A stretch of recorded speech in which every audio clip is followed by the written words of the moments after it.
Good morning to all the students. हम लोगों ने लास्ट टर्न पे electric field due to continuous charge distribution को डिस्कस किया था, जिसमें हमने आपको बताया था कि चार्ज जो होता है वो 3 डायमेंशन में डिस्ट्रीब्यूट होता है, 1 डायमेंशनल और 2 डायमेंशन और 3 डायमेंशन, है ना।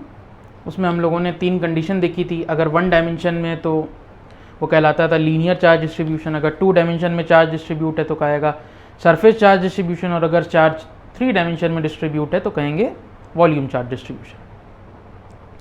आज हम लोग पढ़ेंगे एक नया टर्म जो अब तक हम लोगों ने नहीं पढ़ा है, जहाँ तक हमें ध्यान है, जहाँ तक नहीं पढ़ा है ना। क्लास 12th में ही ये इंट्रोड्यूस हुआ है, जिसे हम कहते हैं इलेक्ट्रिक डाइपोल। ये नया टर्म है, ठीक है। अब पहले समझिए कि इलेक्ट्रिक डाइपोल क्या होता है, ठीक है। कब इलेक्ट्रिक डाइपोल बनता है, देखिए अगर हम आपको ये कहें कि जैसे मान लिए हमारे पास कोई 2 चार्जेस दे दिए गए, एक चार्ज ये है और एक चार्ज ये है, ठीक, और इन दोनों चार्जेस की वैल्यू सेम है, मतलब वैल्यू सेम है मतलब इनका मैग्नीट्यूड सेम है, मतलब अगर ये 1 कूलाम्ब है तो ये भी 1 कूलाम्ब है। लेकिन इन दोनों की वैल्यू सेम होने के बाद भी इनका नेचर अपोजिट है, इनका नेचर अपोजिट है। मतलब अगर ये 1 कूलाम्ब है तो ये -1 कूलाम्ब है, अगर ये +1 कूलाम्ब है ये चार्ज तो ये है -1 कूलाम्ब। यानी कि दोनों का मैग्नीट्यूड सेम है और उन दोनों का नेचर अलग है। नेचर अलग है मतलब एक पॉजिटिव चार्ज है और एक नेगेटिव चार्ज है, और हैं इक्वल। इक्वल है मतलब मैग्नीट्यूड सेम है, वैल्यू सेम है, 1 और 1। एक है +1 और एक है -1 कूलाम्ब। तो अगर ये 2 चार्जेस यूँ रखे हुए हैं और ये किसी डिस्टेंस पे रखे हुए हैं, मान लिए किसी स्पेसिफाइड डिस्टेंस पे ये 2 चार्जेस रखे हुए हैं कि जिनकी मैग्नीट्यूड सेम है और नेचर अलग है, यानी कि वैल्यू सेम है और एक पॉजिटिव है और एक नेगेटिव है, तो हम कहेंगे कि ये दोनों चार्जेस एक डाइपोल फॉर्म कर लेते हैं, एक इलेक्ट्रिक डाइपोल बना लेते हैं, ठीक है।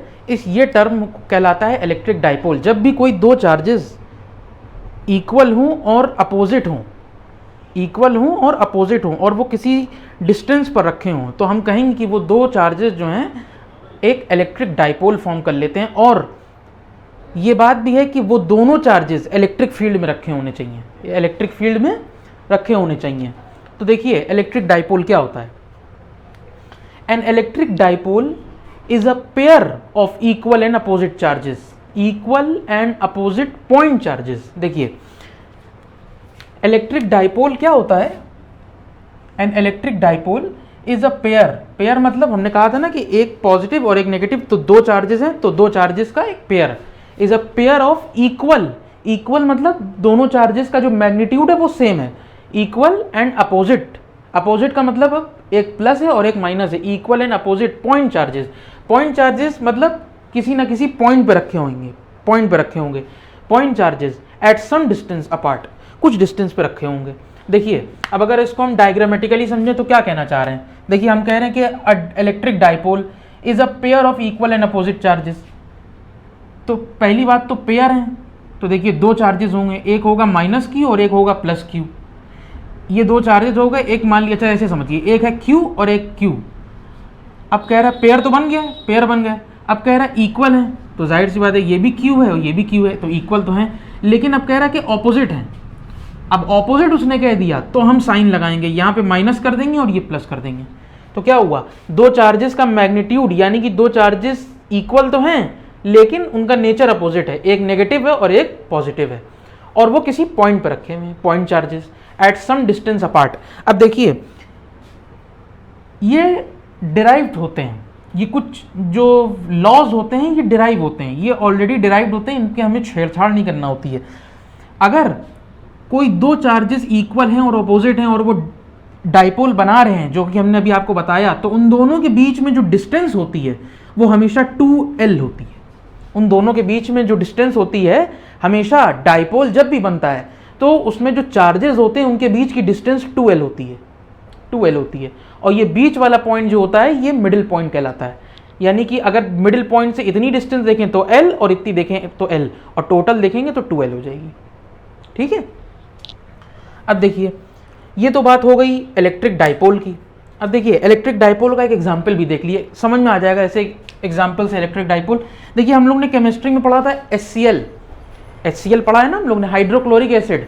तो अब देखिए जब HCl टूटता है तो HCl जब टूटेगा तो ऐसे होगा H+ और प्लस Cl-। ठीक, ये दो एक तरीके से मान लीजिए ये हाइड्रोजन का एटम है और ये क्लोरीन का एटम है। हाइड्रोजन पर प्लस चार्ज है और क्लोरीन पर माइनस चार्ज है, लेकिन चार्ज बराबर है इन दोनों पर, हाइड्रोजन और क्लोरीन पे चार्ज बराबर है, लेकिन इनका नेचर देखिए ऑपोजिट है। अगर हाइड्रोजन पे प्लस चार्ज है और इस पे नेगेटिव चार्ज है तो हम कहते हैं कि ऐसे जो मॉलिक्यूल होंगे यानी कि HCl जैसे जो होंगे ये डाइपोल फॉर्म करेंगे। HCl जैसे जो मॉलिक्यूल्स होंगे वो डाइपोल फॉर्म कर लेंगे। ठीक, क्यों डाइपोल फॉर्म करेंगे? क्योंकि जब वो टूटेंगे तो एक एटम के ऊपर प्लस चार्ज आएगा और एक एटम के ऊपर माइनस चार्ज आएगा, और वो दोनों चार्जेस इक्वल होंगे और अपोजिट होंगे, इसलिए हम कहेंगे कि ये डाइपोल बना रहे थे। और भी बहुत सारे एग्जाम्पल होते हैं, आप HCl देख लिए, और HCl के बाद आता है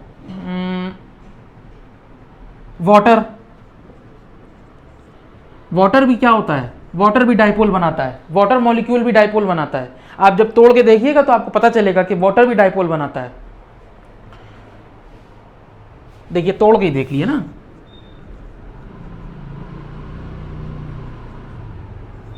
देखिए 2H+ प्लस O-, देखिए हाइड्रोजन पे चार्ज प्लस और ऑक्सीजन पे चार्ज माइनस। चार्जेस का मैग्नीट्यूड बराबर है, लेकिन साइन अलग है, एक पे प्लस है एक पे माइनस है, तो हम कहेंगे कि ये भी डाइपोल बनाता है। ये कुछ डाइपोल के एग्जाम्पल थे। अब देखिए इलेक्ट्रिक डाइपोल तो हमने समझा दिया आपको कि the pair of equal and opposite charges placed at some distance apart is called an electric dipole. अब इलेक्ट्रिक डाइपोल की जो मैग्नीट्यूड होती है, इलेक्ट्रिक डाइपोल का जो मैग्नीट्यूड होता है या जो न्यूमेरिकल वैल्यू होती है उसे हम कहते हैं electric dipole moment. Electric dipole का जो मैग्नीट्यूड होता है, इलेक्ट्रिक डाइपोल का जो न्यूमेरिकल वैल्यू होता है उसको हम कहते हैं इलेक्ट्रिक डाइपोल मोमेंट, और उसको P से डिनोट करते हैं। देखिए उसकी भी डेफिनेशन है इलेक्ट्रिक डाइपोल मोमेंट, ये डेफिनेशन आती है एग्जाम में, ये ध्यान रखिएगा। ये ऐसा टॉपिक है कि इसकी डेफिनेशंस तक आ जाती हैं एग्जाम में। देखिए कह रहा है the product of one charge and the distance between the charges is called magnitude of electric dipole moment. It is denoted by P and written as like this. देखिए what does it mean, क्या मतलब है इसका? कह रहा है the product of one charge. देखिए पहली बात तो इलेक्ट्रिक डाइपोल मोमेंट निकालने के लिए हमें यह जरूरी है कि डाइपोल बनना है। ठीक, अगर डाइपोल ही नहीं बनेगा तो हम इलेक्ट्रिक डाइपोल मोमेंट नहीं निकाल पाएंगे। देखिए मान लिए ये डाइपोल बनाया हमने, ये -Q है और ये +Q चार्ज है और इन दोनों के बीच में डिस्टेंस क्या है 2L। अब इलेक्ट्रिक डाइपोल मोमेंट की डेफिनेशन ये कहती है कि the product of one charge, इन दोनों चार्जेस में से कोई एक चार्ज आप उठा लिए, मान लिए हमने +Q उठा लिया। ठीक, and the distance between the charges. अब क्या कह रहा है? The product of one charge, मतलब चार्ज का प्रोडक्ट किसके साथ? Distance between the two charges, इन दोनों चार्जेस के बीच में जो डिस्टेंस है, क्या डिस्टेंस है? 2L डिस्टेंस है, is called magnitude of electric dipole moment. यही कहलाता है electric dipole moment. The product of one charge, इन दोनों में से कोई एक चार्ज लेंगे, दोनों चार्जेस नहीं लेंगे, एक चार्ज लेंगे, या तो -Q लेंगे या तो +Q लेंगे, और उस चार्ज को हम इन दोनों चार्जेस के बीच जो डिस्टेंस हुए 2L उससे मल्टीप्लाई कर देंगे या उनसे प्रोडक्ट कर देंगे, तो जो हमारे पास रिजल्ट आएगा वो कहलाएगा magnitude of electric dipole moment, और उसको P से डिनोट किया जाता है। ये ध्यान रखिएगा, ये वेक्टर क्वांटिटी होती है, ये ध्यान रखिएगा। ठीक, ये वेक्टर क्वांटिटी होती है। The product of one charge and the distance between the charges is called magnitude of electric dipole moment. ये एज इट इज डेफिनेशन आ जाती है एग्जाम में। अब देखिए इसके बाद में क्या आता है? Since electric dipole is a vector quantity, electric dipole एक वेक्टर क्वांटिटी है, तो अब जाहिर सी बात है अगर वेक्टर क्वांटिटी है तो इसका डायरेक्शन भी होगा। It's direction is along the line joining the charges. देखिए डायरेक्शन किस तरफ होगा? हम माइनस क्यू से चले प्लस क्यू तक गए, तो हमारा डायरेक्शन हम किस अलोंग गए, हम माइनस क्यू से प्लस क्यू तरफ गए, यूं गए, तो जो डाइपोल मोमेंट का डायरेक्शन होगा इलेक्ट्रिक डाइपोल मोमेंट का, वो माइनस क्यू से प्लस क्यू की तरफ होगा। ये कह रहा है its direction is along the line joining, along the line, line हमने ऐसे ही तो ज्वाइन करी यूं करके, तो line joining the two charges pointing from negative to positive, pointing from negative to positive. ये हो गया इलेक्ट्रिक डाइपोल मोमेंट का मामला। अब देखिए, अब एक बड़ा इंपॉर्टेंट टॉपिक आता है, electric field due to an electric dipole. देखिए, अच्छा एक मिनट, इसकी एसआई यूनिट भी देख लिए, ये भी काम हो जाए। देखिए एक बात ध्यान रखिएगा, इलेक्ट्रिक डाइपोल जो होता है वो होता है pair of equal and opposite charges placed at some distance apart.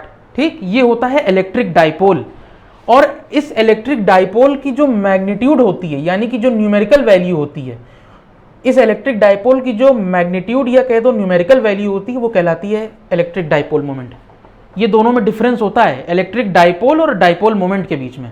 ये डाइपोल जो होता है वो pair of equal and opposite charges placed at some distance apart, और डाइपोल मोमेंट जो होता है वो होता है the product of one charge and the distance between the charges is called magnitude of electric dipole moment. एक बात और ध्यान रखिएगा, ये जब आप डेफिनेशन लिखिएगा the product of one charge, तो ये वन चार्ज जरूर लगा दिएगा। अगर आपने वन चार्ज यहां पे नहीं लिखा तो जीरो मिल जाएंगे, क्योंकि डेफिनेशन में वन ही चार्ज होगा, क्योंकि हम यहां पे वन चार्ज ही ले रहे हैं, इसलिए अगर आपने वन चार्ज नहीं लगाया तो जीरो मिल जाएगा। इसकी यूनिट देख लिए, एसआई यूनिट,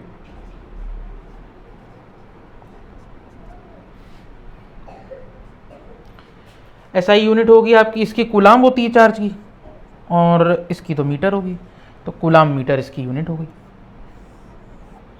अब देखिए, अब एक नया टॉपिक आने, अब एक नया टॉपिक क्या मतलब डाइपोल से ही रिलेटेड टॉपिक है, इसीलिए डाइपोल यहाँ पे पढ़ाना चाहिए था, है ना, कि भाई हम अब ये देखेंगे कि अगर कोई डाइपोल, ये एक बात ध्यान रखिएगा, ये जो डाइपोल है ना ये इलेक्ट्रिक फील्ड में रखा हुआ है।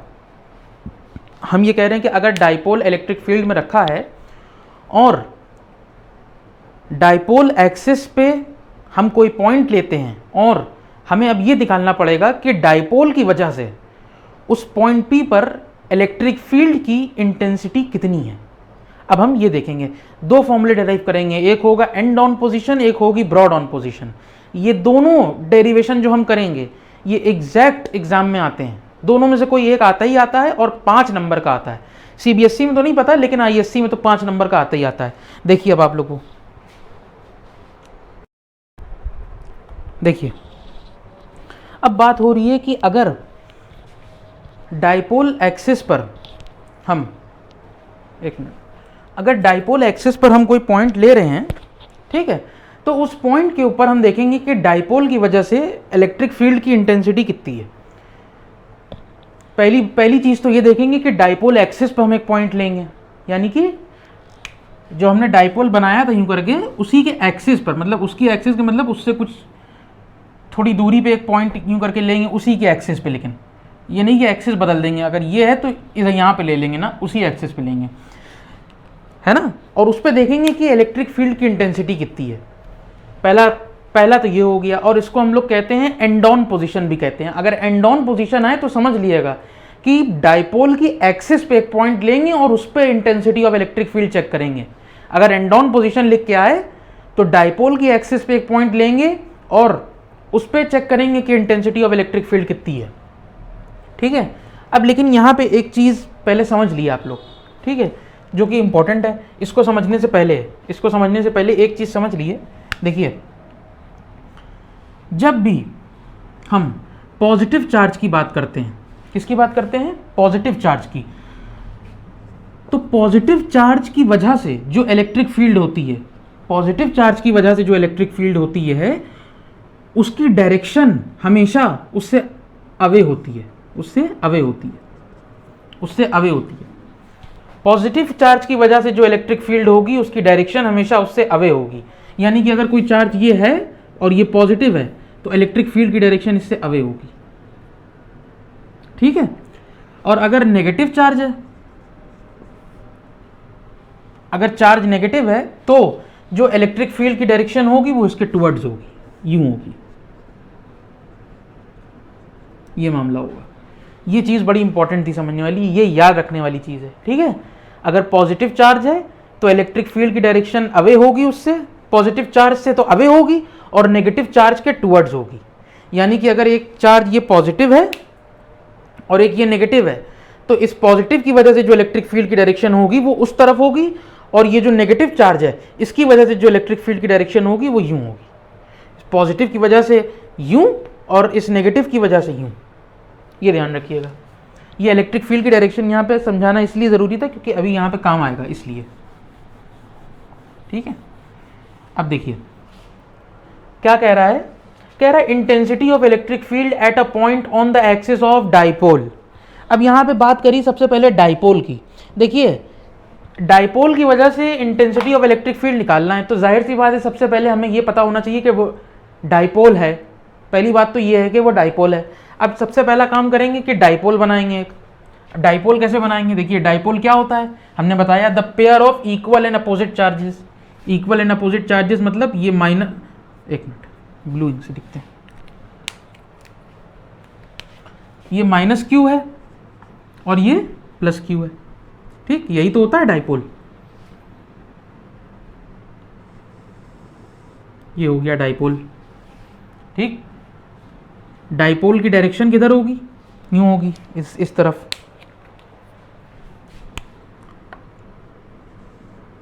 ये होगी डाइपोल की डायरेक्शन, ठीक। पी डाइपोल मोमेंट की डायरेक्शन ये होगी, ठीक है। अब देखिए इनके बीच का जो डिस्टेंस होगा वो हम जानते हैं 2L होगा। क्या होगा, 2L। जहाँ पे ये मिडिल पॉइंट होता है, ये मिडिल पॉइंट होता है, इतनी डिस्टेंस L होती है और इतनी डिस्टेंस L होती है, ठीक। अब देखिए यहाँ पे ये तो बन गया डाइपोल।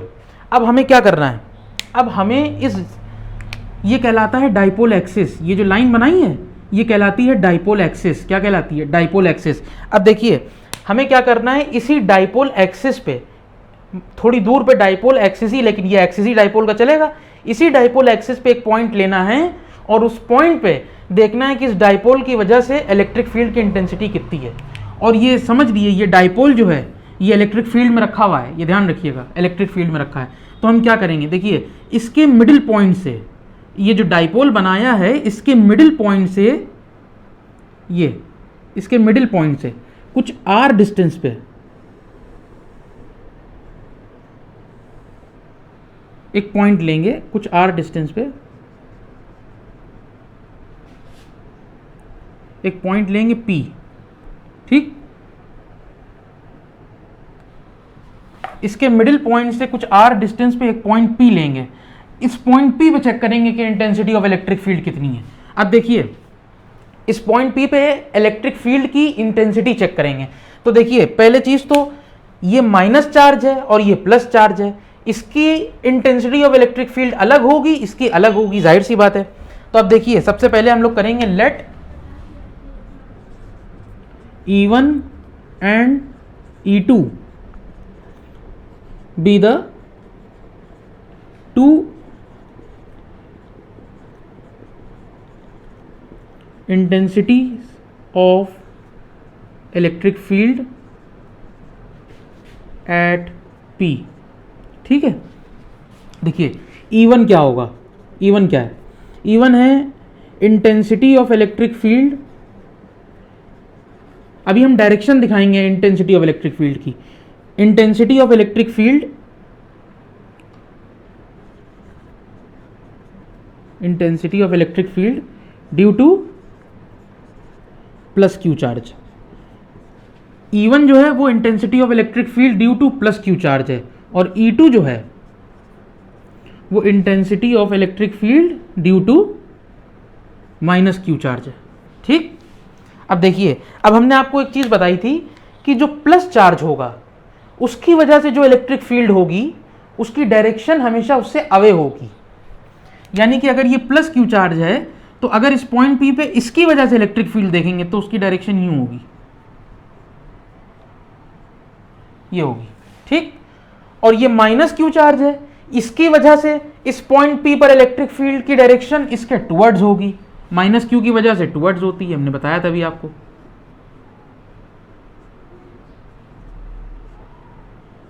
ये हो गई। अब इस पॉइंट पी पर हमें ई निकालना है, ठीक, इस पॉइंट पी पर हमें ई निकालना है। अब देखिए ई का फॉर्मूला आपको पता ही है, E is equal to 1/4πε0 Q/r², ये होता है, ये फॉर्मूला होता है नहीं, ये होता है ई का फॉर्मूला। अब यहां पे E1 देखिए क्या होगा, E1 1/4πε0, E1 क्या है, प्लस क्यू चार्ज है, तो ये Q अपॉन, अब देखिए R क्या होगा नीचे, वहाँ तो R² होता था क्योंकि डिस्टेंस चार्ज के बीच में R होती थी इसलिए R होता था, यहाँ पे R नहीं होगा, यहाँ पे डिस्टेंस चेंज होगी। देखिए क्या होगी, अब सबसे पहली बात यहाँ पे R क्या होगी, E1 क्या है, E1 है intensity of electric field due to plus Q charge की वजह से इंटेंसिटी ऑफ इलेक्ट्रिक फील्ड। भाई इतनी डिस्टेंस, इसके डाइपोल के मिडिल पॉइंट से लेके इस पॉइंट P तक की डिस्टेंस तो R है, ठीक, हमें देखना है इतनी डिस्टेंस प्लस Q से P तक की डिस्टेंस, ये प्लस Q से लेके और ये P तक की डिस्टेंस देखना है। अब कैसे देखेंगे, देखिए इतनी तो R है और इतनी L है, ये पूरी R है और ये L है इतनी, ठीक, तो अब इतनी डिस्टेंस क्या होगी, इतनी, ये होगी R, पूरी R है और इतनी घटा देंगे R माइनस L का स्क्वायर, ये हो जाएगी। इतनी डिस्टेंस जो होगी वो कहलाएगी, यहाँ P पॉइंट से लेके इस पॉइंट ये प्लस Q तक की डिस्टेंस, ये कहलाएगी R माइनस L। हम लिखे दे रहे हैं, हाईलाइट करे दे रहे हैं,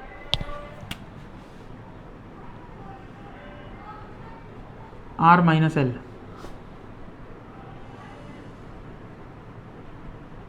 ठीक, इतनी डिस्टेंस हमें यही निकालना है कि भाई प्लस क्यू की वजह से इंटेंसिटी ऑफ इलेक्ट्रिक फील्ड क्या है, तो प्लस क्यू की वजह से intensity of electric field E1 है और E1 प्लस क्यू से P तक, P पे निकालना है हमें, तो प्लस क्यू से और P तक की जो डिस्टेंस होगी वो R माइनस L होगी। क्यों, क्योंकि ये देखिए इतनी डिस्टेंस तो R है और इतनी L है, तो R माइनस L कितनी होगी, इस पूरी में से इतनी घटा देंगे तो हमें इतनी पता लग जाएगी, तो इसलिए यहाँ पे R माइनस L लिखा हमने। ये है इक्वेशन नंबर 1, ठीक है। अब देखिए E1 तो निकल आई, अब E2 कैसे निकालेंगे, देखिए E2 वही 1/4πε0 ये रखा हमने, और Q अपॉन, माइनस Q नहीं लेंगे, ठीक है, माइनस Q नहीं लेंगे, माइनस साइन नेग्लेक्ट कर देते हैं चार्ज का, ठीक है। देखिए E2 is equal to 1/4πε0 Q upon, अब देखिए E2 क्या है, E2 माइनस Q की वजह से P पर इंटेंसिटी ऑफ इलेक्ट्रिक फील्ड है, तो माइनस Q की वजह से इस पॉइंट P पर इलेक्ट्रिक फील्ड कितनी होगी, हमें क्या निकालना है, प्लस Q के लिए था तो प्लस Q से P तक निकाल रहे थे, अब अगर माइनस Q के लिए है तो माइनस Q के लिए ये माइनस Q से लेके और ये पूरी डिस्टेंस निकालना है, पूरी डिस्टेंस निकालना है। तो पूरी डिस्टेंस निकालने के लिए क्या करेंगे, देखिए यहां से यहां तक तो R दी हुई है, इतनी तो R दी हुई है, इसमें ये L और ऐड कर दें, ये भी तो L होगी भाई, ये L और ये L, तभी तो ये पूरी 2L बनती थी, तो ये L और ये R इसमें अगर ऐड कर देंगे तो पूरी डिस्टेंस पता लग जाएगी, हमें पता लग जाएगी नहीं। देखिए ये भी हम हाईलाइट करे दे रहे हैं, ये पूरी डिस्टेंस R प्लस L होगी, R प्लस L, ये होगी पूरी डिस्टेंस, ये यहां से लेके यहां तक की डिस्टेंस हमें निकालनी है। जब माइनस Q की बात करेंगे तो पूरी निकालनी है P तक, और जब प्लस Q की बात कर रहे थे तो यहां से लेके यहां तक निकाल लेते, तो R माइनस L करा था। अब जब माइनस Q की वजह से P तक निकालेंगे तो पूरी निकालेंगे, तो इतनी डिस्टेंस तो R है यहाँ पे, यहां से P पॉइंट के इसके मिडिल पॉइंट से लेके इतनी डिस्टेंस R और इतनी L, तो R प्लस L अगर हम ऐड कर देंगे तो पूरी पता लग जाएगी, तो ये होगी R प्लस L का होल स्क्वायर, ये हो गई इक्वेशन नंबर 2, ठीक। अब देखिए E1 और E2 तो निकल आया, अब इस पॉइंट P पे टोटल E निकालिए, total E on P। Total E क्या होगा भाई, एक इलेक्ट्रिक फील्ड की डायरेक्शन उस तरफ, एक इलेक्ट्रिक फील्ड की डायरेक्शन इस तरफ, तो दोनों ऑपोजिट डायरेक्शन में हैं। और हम जानते हैं कि इलेक्ट्रिक फील्ड जो है वो वेक्टर क्वांटिटी है, इंटेंसिटी ऑफ इलेक्ट्रिक फील्ड जो है वो वेक्टर क्वांटिटी है, तो उसमें डायरेक्शन मैटर करता है। इसलिए सबसे पहले लिखेंगे E1। अब चूंकि ये ऑपोजिट डायरेक्शन में है तो इसलिए यहां पे डायरेक्शन अगर ऑपोजिट है तो माइनस लग जाता है। ये ध्यान रखिएगा। देखिए ऐसे बताए दे रहे हैं कि अगर ये वेक्टर A है, ये वेक्टर A है, तो अगर हम इसको देखेंगे और ये B है, ठीक, अगर इन दोनों को ऐड करने को कहा जाए तो करिएगा A और ये इसका ऑपोजिट डायरेक्शन है तो ये होगा -B, क्योंकि डायरेक्शन ऑपोजिट है, ये ध्यान रखिएगा।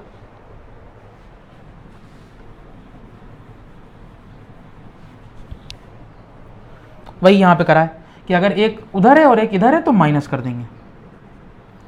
अब E1 की वैल्यू यहां पे रखिए उठा के, क्या है 1/4πε0 Q R माइनस L का स्क्वायर माइनस E2 की value 1/4πε0 Q upon R plus L का स्क्वायर, ये रखा, ठीक। अब देखिए Q अपॉन 4πε0 और Q अपॉन 4πε0 कॉमन ले लिए,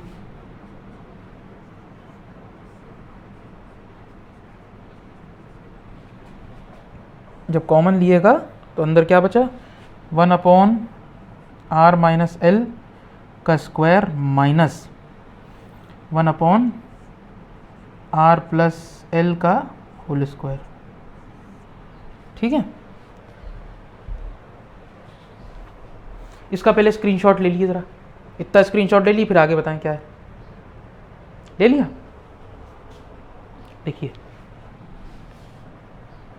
ये हम बता रहे हैं यहाँ पे बता दे रहे हैं, ठीक है।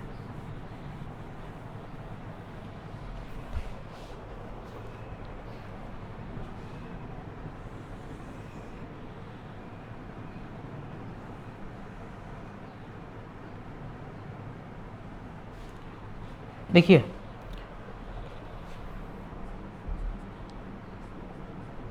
ये होता है E is equal to Q upon 4πε0 1/R minus L का स्क्वायर और माइनस R प्लस L का होल स्क्वायर, ये हो गया। अब देखिए E इज इक्वल टू 1/4πε0 और ये Q, ये लिखा। अंदर देखिए क्या करेंगे, अंदर इसका एलसीएम लिए ज़रा, R माइनस L का स्क्वायर, ये हो गया R प्लस L का स्क्वायर, ठीक। जब R माइनस L का स्क्वायर तो यहाँ पे आएगा R प्लस L का स्क्वायर और ये माइनस, ये होगा R माइनस L का स्क्वायर, ठीक है। ये होगा, देखिए E is equal to Q upon 4πε0।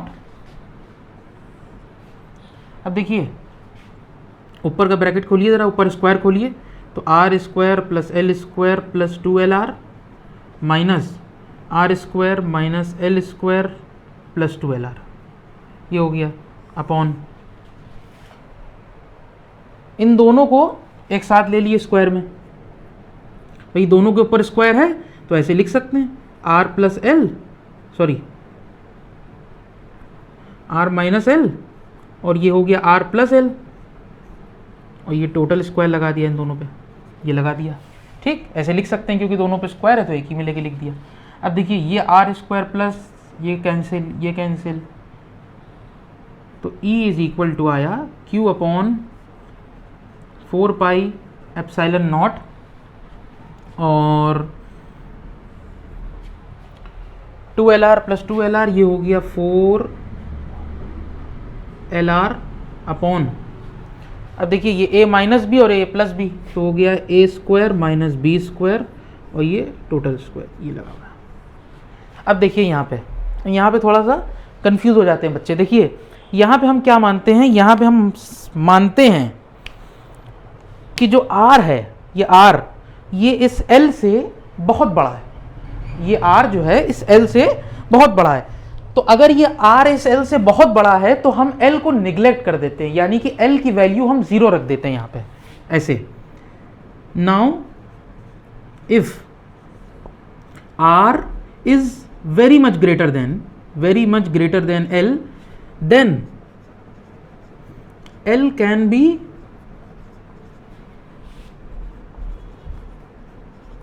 neglected, that is L is equal to 0। अब जब यहां पे L is equal to 0 रखेंगे,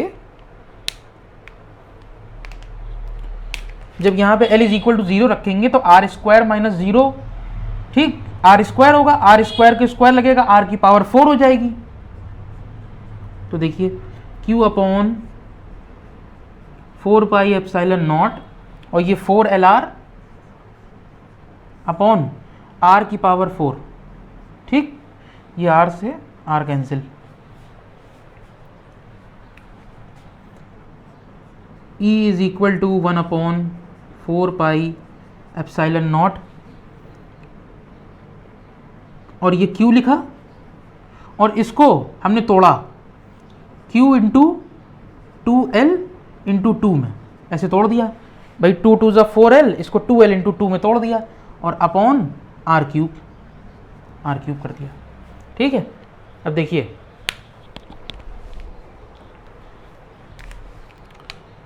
हम जानते हैं कि ये जो Q इंटू 2L लिखा हुआ है यहाँ पे, Q इंटू 2L, देखिए रुकिए हम एक सेकंड अलग लिखे देते हैं इसको, ठीक है, थोड़ा से इजी समझ। ये अगर नोट कर लिया हो तो पहले इसका स्क्रीनशॉट ले लिया आप लोग, ले लिया, देखिए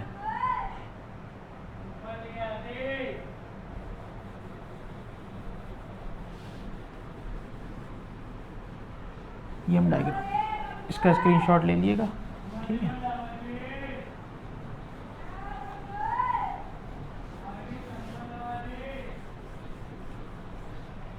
देखिए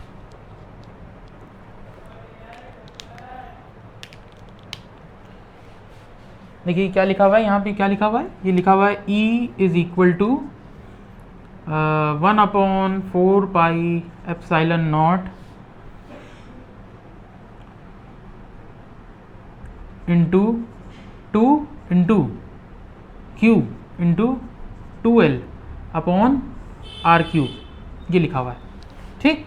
अब देखिए हम जानते हैं कि जो इलेक्ट्रिक डाइपोल मोमेंट हमने अभी आपको पढ़ाया था वो होता था P is equal to Q into 2L, ये होता था, है ना, यही होता था इलेक्ट्रिक डाइपोल, ये होता था।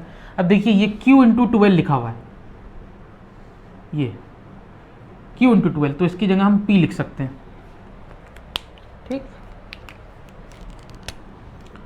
E is equal to 1 upon 4 pi epsilon naught 2, ये 2 लिखेंगे और ये Q इंटू 2L लिखा हुआ है, Q इंटू 2L P के बराबर होता है, तो लिखेंगे 2P अपॉन आर क्यूब। ये निकली इंटेंसिटी ऑफ इलेक्ट्रिक फील्ड की वैल्यू, इसको बॉक्स में कर लिए, वेरी इंपॉर्टेंट, ठीक, आता ही आता है कोई डेरिवेशन इसका नहीं तो जो अगला वाला बताएंगे उसका तो आएगा ही आएगा, जाहिर सी बात है, ठीक है, दोनों में से कोई एक आता है, ठीक। ये हो गई intensity of electric field at a point on the axis of dipole, और या फिर इसको हम कहते हैं एंड ऑन पोजिशन भी कहते हैं। अगर एंड ऑन आए तब भी कंफ्यूज ना होइएगा, यही करना है आपको, और अगर एक्सिस ऑफ डाइपोल लिख के आए तब भी यही करना है, ठीक। देखिए इसको वेक्टर फॉर्म में लिख दे रहे हैं, इसको जो है वेक्टर फॉर्म में, इन वेक्टर फॉर्म,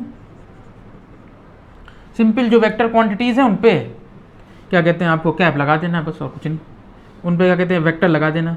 तो क्या होगा, E वेक्टर है 1 upon 4 pi epsilon not, 2P vector है अपॉन आर क्यूब, ये हो गया वेक्टर फॉर्म में, ठीक। अच्छा ये तो बात हो गई इसकी, ये डेरिवेशन हमने कर दिया। अब हम आपको एक ख़ास बात इसमें बता दें, ठीक है, कि अगर आपसे एग्ज़ाम में ये एक डेरिवेशन आता है, सबसे ज़्यादा इम्पॉर्टेंट इस डेरिवेशन में था इसका जो हमने ये जो डायग्राम बनाया था, ये सबसे इम्पॉर्टेंट था। अगर 5 नंबर का क्वेश्चन आ रहा है तो समझ लीजिए 3 नंबर का डायग्राम होगा और ये 2 नंबर का डेरिवेशन होगा जो हमने करके दिखाया है। सिर्फ 2 नंबर मिलेंगे। अगर आपने खाली डेरिवेशन करा तो सिर्फ 2 नंबर मिलेंगे, और अगर डायग्राम सही नहीं बनाया तो नंबर गए आपके। डायग्राम मोस्ट इंपॉर्टेंट है, डायग्राम समझ में आना चाहिए, क्योंकि टीचर को ये समझ में आना चाहिए कि आपने डायग्राम में जो बनाया है उसको आपने अपनी डेरिवेशन में इंप्लीमेंट किया है कि नहीं किया है, इसलिए डायग्राम बहुत इंपॉर्टेंट है। देखिए अगला वाला, अगला डेरिवेशन देखिए जरा। तो देखिए इंटेंसिटी ऑफ इलेक्ट्रिक फील्ड, अब ये दूसरी चीज़ आती है ना। हम लोगों ने अभी तक वो पढ़ लिया वाला, क्या कहते हैं, हमने ये पढ़ा था कि intensity of electric field at a point on the axis of dipole, मतलब डाइपोल एक्सिस पे एक पॉइंट हमें दे दिया गया था और उस पॉइंट पे हमें उस डाइपोल की वजह से जो इलेक्ट्रिक फील्ड की इंटेंसिटी थी वो फाइंड आउट करनी थी। और वो डाइपोल, ये ध्यान रखिएगा कि वो इलेक्ट्रिक फील्ड में रखा था, ठीक है, तभी हम इंटेंसिटी फाइंड आउट कर पाएंगे। अगर इलेक्ट्रिक फील्ड की में नहीं रखा होगा तो इंटेंसिटी कहाँ फाइंड आउट करेंगे इलेक्ट्रिक फील्ड की, ठीक है। अच्छा, अब एक बात आती है, देखिए वो तो बात हो गई एक्सिस ऑफ डाइपोल की, और उसको हम लोग एंड ऑन पोजीशन भी कहते हैं, ध्यान रखिएगा। अब आती है बात intensity of electric field at a point on the equatorial line of dipole. Equatorial line of dipole का ये मतलब है कि अगर मान लिए डाइपोल, जाहिर सी बात है, पहली बात तो ये डाइपोल होगा, तो सबसे पहले हमने एक डाइपोल बनाया -q और ये +q चार्ज लिया, equal and opposite pair charge लिया और उसको ज्वाइन किया, उनके बीच की डिस्टेंस 12 है।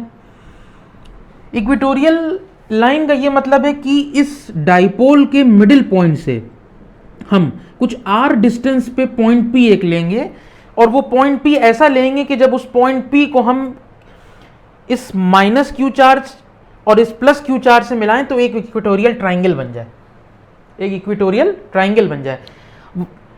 इस O पॉइंट से r डिस्टेंस पे एक पॉइंट P लेंगे और वो पॉइंट P ऐसा होना चाहिए, वो पॉइंट ऐसा होना चाहिए कि जब उसको हम -q और +q चार्ज से मिलाएं तो एक इक्वेटोरियल ट्राइंगल बन जाए, ठीक है। इसको कहेंगे इक्वेटोरियल लाइन, इसीलिए इसको कहते हैं इक्वेटोरियल लाइन ऑफ डाइपोल। अब हम देखेंगे कि इस डाइपोल की वजह से, ये जो डाइपोल बना है इसकी वजह से इस पॉइंट P पर इलेक्ट्रिक फील्ड की इंटेंसिटी कितनी है, और ये ध्यान रखिएगा ये इलेक्ट्रिक फील्ड में रखा हुआ है सिस्टम, ठीक। पहली बात हमने आपको एक बात बताई कि ये जो 2 डेरिवेशन हमने किए, यानी कि जो इससे पहले किया था और ये जो कर रहे हैं, इन दोनों डेरिवेशंस में सबसे ज़्यादा इंपॉर्टेंट होता है डायग्राम। अगर आपने डायग्राम सही बनाया तो आपको नंबर, आप ध्यान रखिए, इंशाल्लाह पूरे के पूरे मिलेंगे, और अगर आपने डायग्राम सही नहीं बनाया तब फिर आपके नंबर कट जाएंगे, ठीक है। वो था एंड ऑन पोजीशन, उसको कहते थे। जब हम एक्सिस ऑफ डाइपोल की बात करते थे तो एंड ऑन पोजीशन कहते थे। जब हम इक्वेटोरियल लाइन की बात करेंगे तो इसको कहते हैं ब्रॉड साइड ऑन पोजीशन भी कहते हैं, ठीक। ब्रॉड साइड ऑन पोजीशन भी, अगर ब्रॉड साइड आए या इक्वेटोरियल आए तो कंफ्यूज ना होइएगा, दोनों में आपको एक ही यही डेरिवेशन करना पड़ेगा। वो डेरिवेशन अभी हम करेंगे, पहले हम डायग्राम समझा रहे हैं आपको, ठीक है। अच्छा, ये बात हो गई।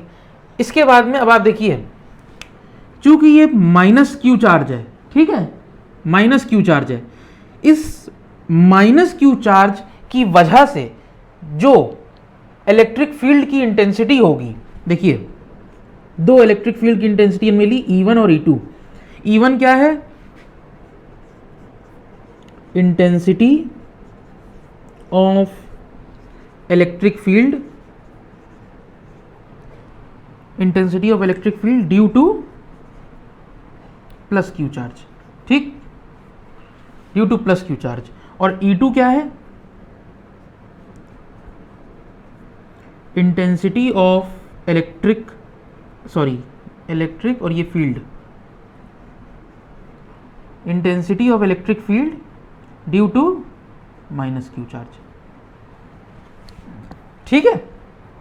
अब देखिए सबसे पहले E1 पे आइए। E1 क्या है? E1 है intensity of electric field due to +q charge, यानी कि +q चार्ज की वजह से जो इलेक्ट्रिक फील्ड की इंटेंसिटी होगी वो होगी E1। अब E1 की डायरेक्शन क्या होगी? हमने आपको बताया कि जो चार्ज प्लस होता है पॉजिटिव चार्ज जो होता है उसकी जो इलेक्ट्रिक फील्ड होती है उसकी डायरेक्शन हमेशा उससे अवे होती है। मतलब प्लस क्यू है तो इससे अवे होगी, अवे क्या होगी, अवे यूं होगी। देखिए E1 की डायरेक्शन इससे अवे होगी, इस प्लस क्यू से अवे होगी। और जो माइनस क्यू है वो है माइनस क्यू की जो इलेक्ट्रिक फील्ड की इंटेंसिटी है माइनस क्यू की वजह से वो है E2। अब माइनस क्यू चार्ज है, अगर नेगेटिव चार्ज है तो उसकी वजह से जो इलेक्ट्रिक फील्ड की इंटेंसिटी होगी उसकी डायरेक्शन उसकी टुवर्ड्स होगी।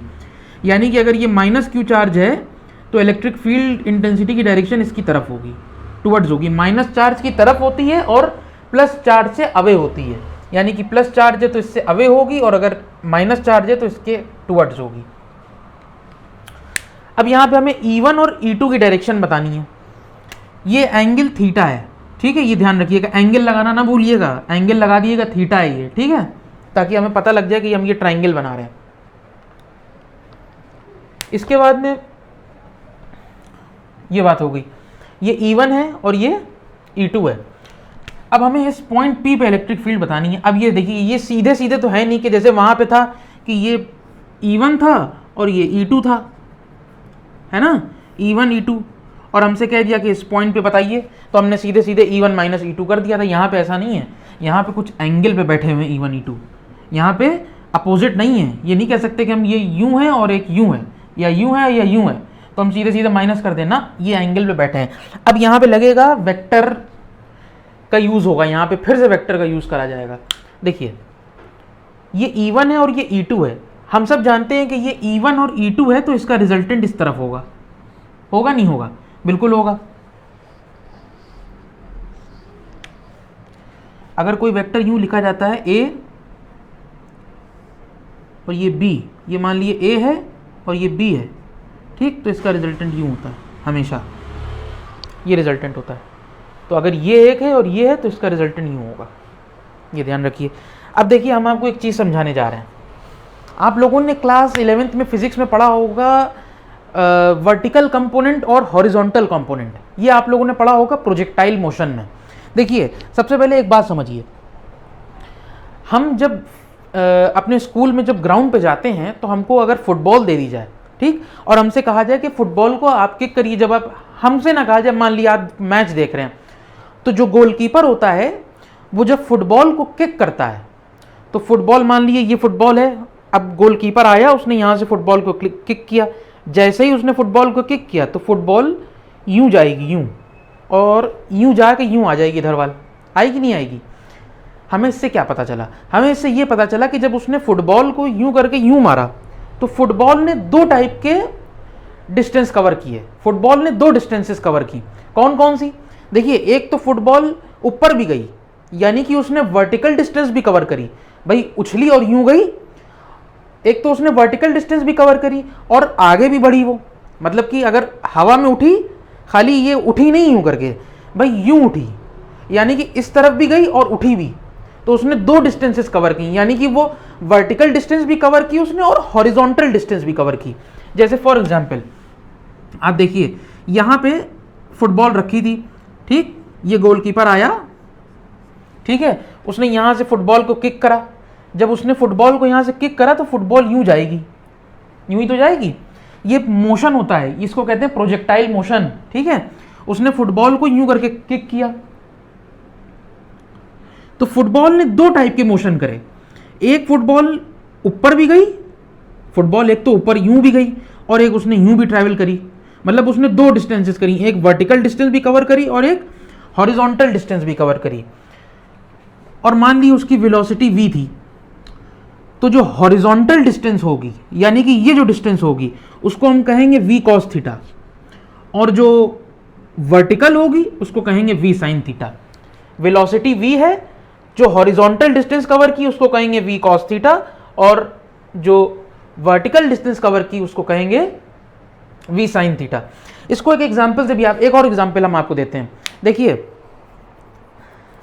हम लोग ने स्पोर्ट्स डे में देखा होगा कि जब हम लोग पीटी करते हैं तो ग्राउंड के ऊपर वो वाइट कलर का पाउडर डाला जाता है रोलर से, है ना, ये रोलर चलता है, वो आदमी लेके रोलर चलता है और वो जमीन पे पाउडर छिड़कता चलता है।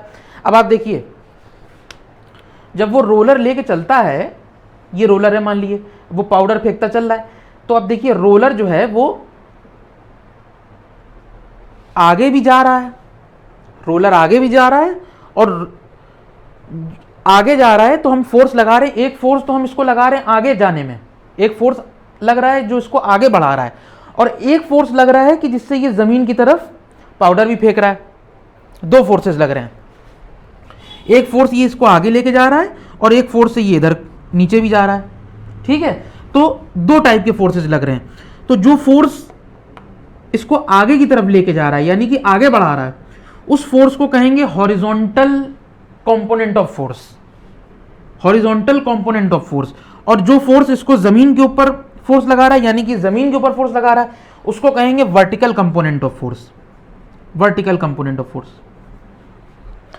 जो वर्टिकल कंपोनेंट होता है उसको साइन थीटा में लिखा जाता है, जो हॉरिजॉन्टल कंपोनेंट होता है उसको कॉस थीटा में लिखा जाता है। अब देखिए यहां पे ये E1 है, ये E2 है, ध्यान रखिए। अब ये देखिए इतना पार्ट हमने अलग निकाला, इतना हम हाईलाइट कर रहे हैं, देखिए इतना पार्ट हमने अलग निकाला, इतना पार्ट इसको यहां पे निकाल के देखा तो देखिए ये E1 है और ये E2 है। ठीक, जाहिर सी बात है अगर ये E1 है तो इसका जो वर्टिकल कंपोनेंट होगा वो ये होगा E1 साइन थीटा। जैसे यहां पे था वेलोसिटी यूं थी तो इसका जो वर्टिकल कंपोनेंट था वो था V साइन थीटा। उसी तरीके से ये अगर E1 है तो इसका वर्टिकल कंपोनेंट होगा E1 साइन थीटा। और अगर ये V थी और इसका जो हॉरिजॉन्टल कंपोनेंट था वो था V cos थीटा, तो अगर ये E1 है तो इसका हॉरिजॉन्टल कंपोनेंट होगा E1 cos थीटा। आई बात समझ में? उसी तरीके से हम लोग E2 पे आते हैं। अब देखिए E2 पे क्या करेंगे, अगर E2 इस तरफ है तो इसका जो वर्टिकल कंपोनेंट होगा वो ये होगा E2 साइन थीटा। जैसे यहाँ पे था, ये देखिए ये V था तो इसका जो वर्टिकल था वो ये था, हॉरिजॉन्टल ये था।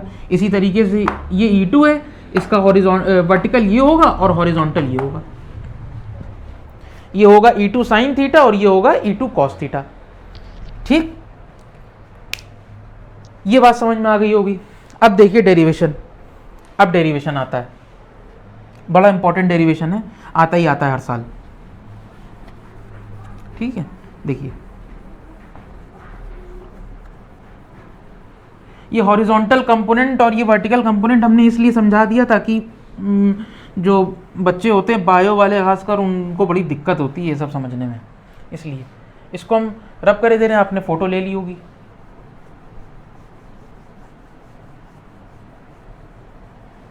ठीक है।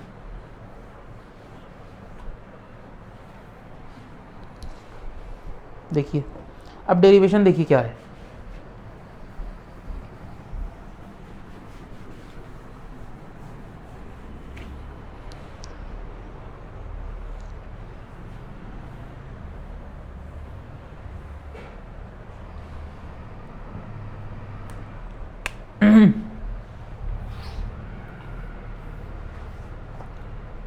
सबसे पहले E1 E2 की वैल्यू लिखेंगे हम लोग।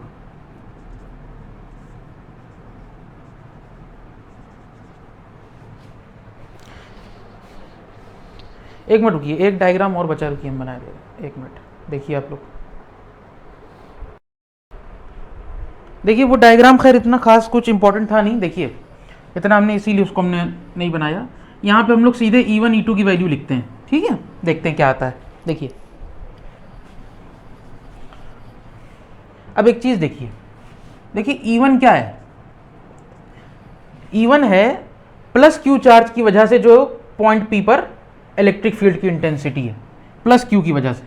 तो 1/4 pi epsilon naught Q upon, ठीक है, Q अपॉन, अब Q अपॉन, अब यहां पे जो हम लोग डिस्टेंस लेंगे, यहां पे के ऊपर जो डिस्टेंस लेंगे वो क्या लेंगे।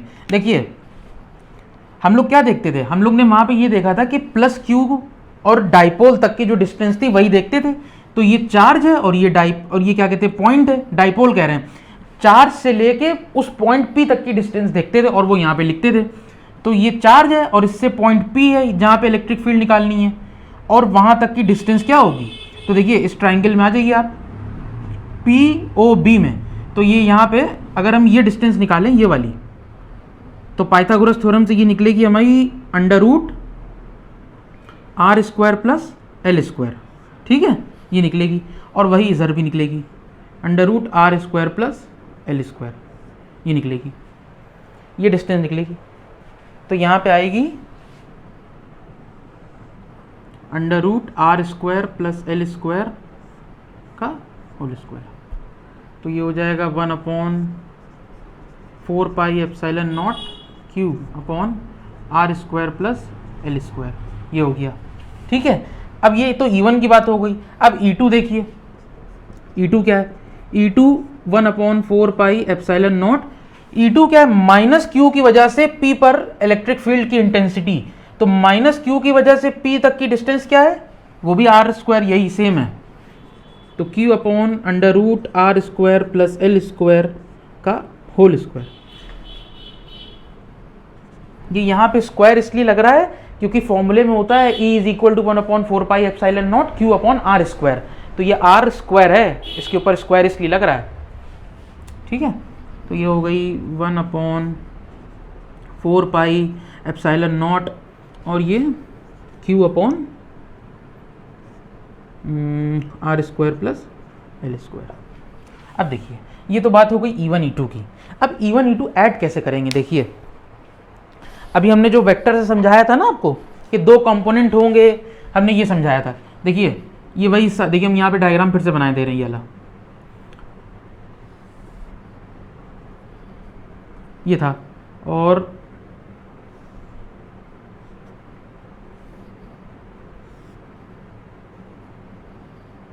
ये था E1 और ये था E2। E1 का ये था E1 साइन थीटा और ये था E2 साइन थीटा, और ये था E1 कॉस थीटा और यहीं पे था E2 कॉस थीटा भी, ठीक है भाई। ये अगर E1 है, ये अगर E1 है तो इसका ये होगा वर्टिकल कंपोनेंट और ये होगा हॉरिजॉन्टल। तो ये E1 है तो इसका जो वर्टिकल होगा वो होगा E1 साइन थीटा और जो हॉरिजॉन्टल होगा वो होगा E1 कॉस थीटा। और अगर ये E2 है तो इसका ये वर्टिकल होगा E2 साइन थीटा और हॉरिजॉन्टल होगा E2 कॉस थीटा, ठीक। अब देखिए, अब हमें निकालना है टोटल E ऑन P। क्या निकालना है, total E on P, total E on P, ठीक, इज इक्वल टू क्या होगा भाई, ये दोनों तो सेम डायरेक्शन में है, E1 कॉस थीटा और E2 कॉस थीटा, ये दोनों तो सेम डायरेक्शन में है, तो इन दोनों को तो हम लोग ऐड कर देंगे, E1 cos theta plus E2 cos theta, sorry E2 cos theta, E2 cos theta, ये तो हमने ऐड कर दिया E1 कॉस थीटा और E2 कॉस थीटा क्योंकि ये सेम डायरेक्शन में है। अब इस पे आते हैं भाई, ये इस तरफ है और ये इस तरफ है, तो ये प्लस E1 तो साइन थीटा होगा, लेकिन अब E1 के अपोजिट है E2 साइन थीटा, E1 के अपोजिट है E2 साइन थीटा, तो इसलिए ये माइनस हो जाएगा, माइनस E2 साइन थीटा, ये हो जाएगा, ठीक है। अब देखिए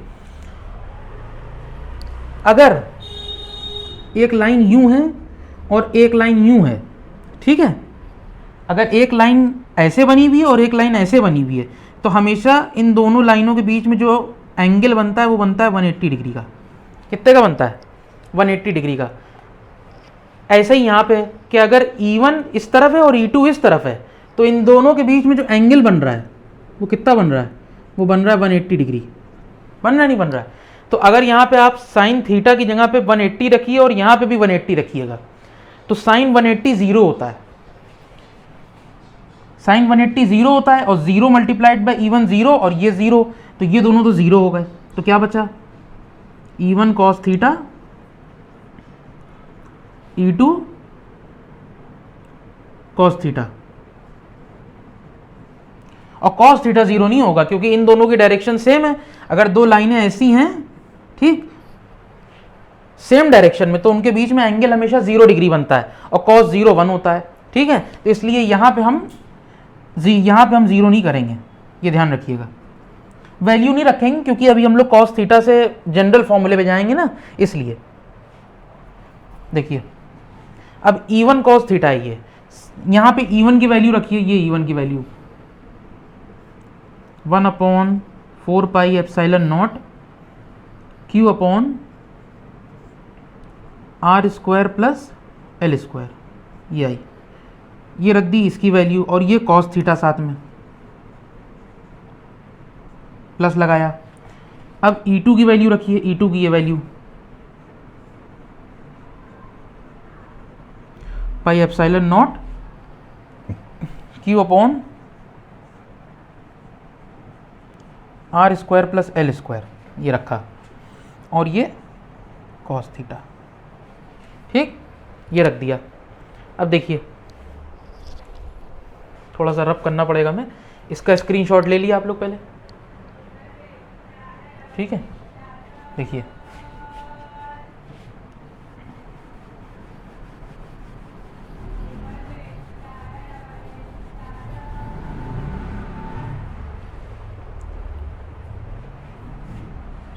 अब ये क्या हो गया, देखिए चूंकि ये सेम है भाई, ये भी सेम लिखा हुआ है और ये भी सेम लिखा हुआ है, तो इसको हम लोग ऐड करेंगे तो क्या होगा, ये E है,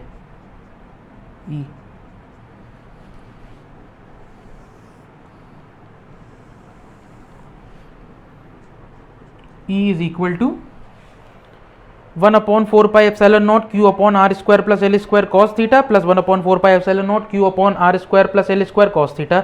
ये जो पूरा टर्म लिखा हुआ है, ये पूरा सेम लिखा हुआ है, ठीक है, और बीच में प्लस का निशान लगा हुआ है।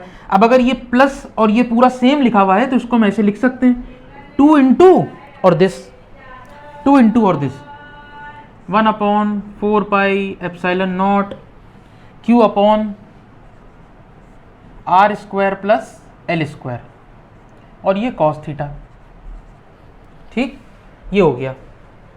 क्योंकि ये सेम लिखा था इसलिए हमने ऐसे करके लिख दिया। जब आप इसको खोलिएगा तो ये प्लस और ये प्लस, तो ऐसे लिख दिएगा फिर इसको, ठीक। अब देखिए ये आ गया कॉस थीटा। अब आप इन दोनों ट्राइंगल में से, ये जो राइट एंगल ट्राइंगल बने हुए हैं, ये वाला PAO और POB, इन दोनों ट्राइंगल में से किसी एक से भी आप कॉस थीटा की वैल्यू निकाल के रख दिए यहाँ पे। तो देखिए ये लिखा 2 into 1/4 pi epsilon naught Q upon R square plus L square, ये लिखा हमने, और कॉस थीटा। अब मान लीजिए फॉर एग्जांपल इसी ट्राइंगल में आ जाइए, ये वाला ट्राइंगल, ये इसमें से अगर हम कॉस थीटा देखेंगे तो थीटा एंगल यहाँ पे है, और कॉस थीटा क्या होता है, बेस अपॉन हाइपोटेन्यूज। बेस क्या है, L, ये मिडिल पॉइंट है, ये मिडिल पॉइंट है, और ये पूरी डिस्टेंस 2L है, तो इतनी L और इतनी L, तो ये L हो गई। अगर कॉस थीटा निकालेंगे तो होगा बेस यानी कि L अपॉन हाइपोटेन्यूज क्या होगा, under root R square plus L square, ये होगा। अब E is equal to 2 into 1/4 pi epsilon naught Q upon R square plus L square, और ये L अपॉन, अब ये देखिए अंडर रूट लगा हुआ है। जब अंडर रूट लगा होता है तो मतलब होता है पावर 1/2 लग जाएगी। अगर अंडर रूट हटेगा तो ये R square plus L square to the power 1/2, ठीक। अब ये देखिए ये बेस और ये बेस बराबर है तो इनकी पावर ऐड हो जाएगी।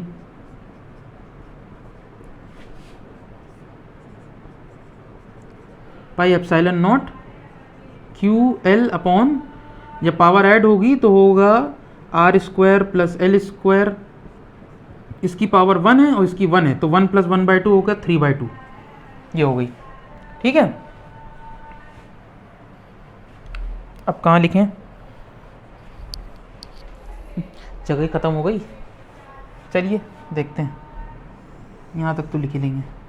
देखिए E इज इक्वल टू, अब देखिए यहाँ पे क्या करेंगे, हम यहीं पे बता दे रहे हैं, यहाँ पे R square plus L square है। जैसे हम लोगों ने पिछले वाले में किया था कि हम लोगों ने R को L से बहुत बड़ा मान लिया था, R को L से बहुत बड़ा मान लिया था। तो जब ऐसा करा था तो हम लोग ने L को नेग्लेक्ट कर दिया था, वही यहाँ पे करेंगे। यहाँ पे R को हम मान लेंगे कि वो L से बहुत बड़ा है, तो हम L को निगलेक्ट कर देंगे। निगलेक्ट करने का मतलब ये है कि हम L की वैल्यू 0 कर देंगे। तो जब L की वैल्यू यहाँ पे 0 कर देंगे तो हो गया 2 नहीं, ऐसे नहीं लिखिए, लिखिए 1/4 पाई एप्सिलॉन नॉट। ठीक, ये Q लिखिए इनटू, और ये 2L ऐसे लिख दिए अपॉन, जब इसकी वैल्यू 0 हो गई तो बचा r²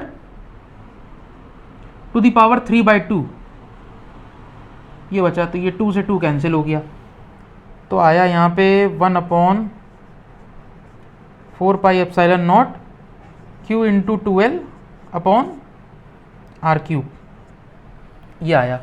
ठीक है, अब देखिए यहाँ पे कर रहे हैं, यहाँ पे देखिएगा,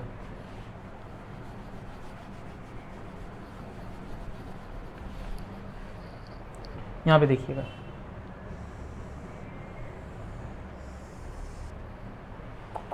यहाँ से कंटिन्यू होगा, यहाँ पे देखिए क्या आया, E is equal to 1/4 pi epsilon naught, और ये हो गया Q into 2L upon r3, ये हो गया। अब देखिए हमें पता है कि डाइपोल मोमेंट का फॉर्मूला क्या होता है, डाइपोल मोमेंट का फॉर्मूला क्या होता है,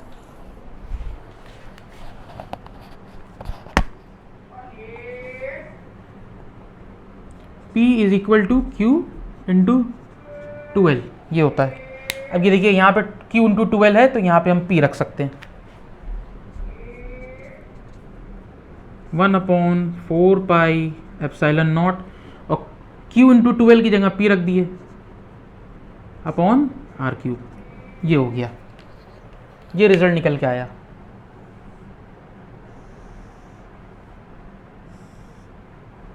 ठीक है, ये निकल के आया रिजल्ट।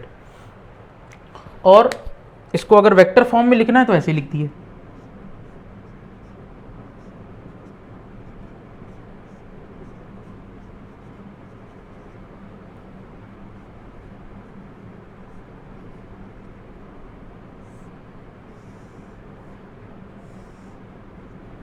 ऐसे लिख दिए। ठीक है, तो ये हो गया electric intensity of electric field at a point on the equatorial line of dipole, ये हो गया।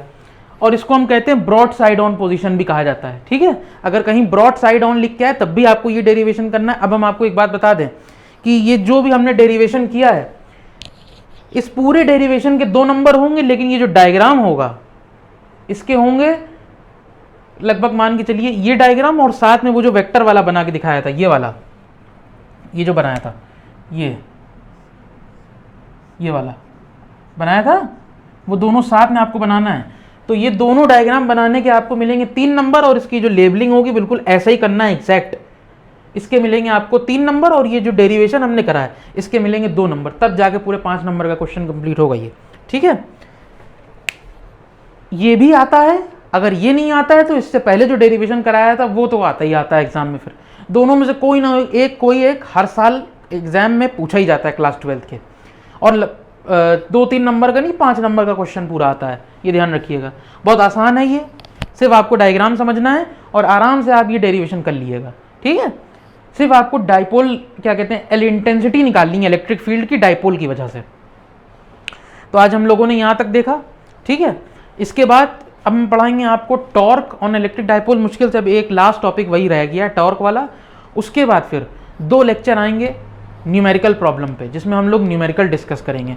लगभग 20 न्यूमेरिकल तो करेंगे 15-20 न्यूमेरिकल तो डिस्कस करेंगे ही, जो कि CBSE बोर्ड के लिए भी फ़ायदेमंद होंगे, ISC वालों के लिए भी बहुत फ्रूटफुल न्यूमेरिकल्स, बहुत फ्रूटफुल क्वेश्चंस होंगे उसमें। ठीक है, तो अगर आप लोग को ये वीडियो पसंद आई हो तो इसको लाइक करिए, शेयर करिए, कमेंट करिए, और चैनल को सब्सक्राइब कर दिए, ताकि और बेल आइकन ज़रूर प्रेस कर दिएगा, ताकि जो नई वीडियो है उसका नोटिफिकेशन आप तक पहुंचता रहे, है ना। और तब तक के लिए थैंक यू।